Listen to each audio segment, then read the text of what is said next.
மழைக்கு இதமாக சுட சுட சாம்பார் சாதம் எப்படி செய்யுதுன்னு பார்க்கலாமா?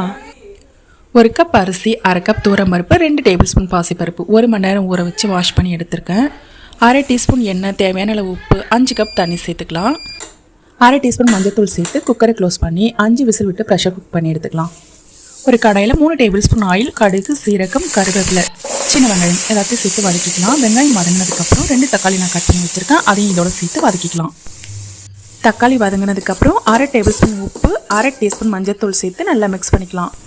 இப்போ வெஜிடபிள்ஸ் ஆட் பண்ணிக்கலாம். நான் கேரட், பீன்ஸ், முள்ளங்கி கட் பண்ணி வச்சுருக்கேன். 2 டேபிள் ஸ்பூன் வீட்டு மிளகாய் பொடி, 1 டேபிள் ஸ்பூன் வீட்டில் செஞ்ச சாம்பார் பொடி மிக்ஸ் பண்ணி 1 மினிட் குக் ஆன பிறகு 5 டம்ளர் தண்ணி சேர்த்துக்கலாம்.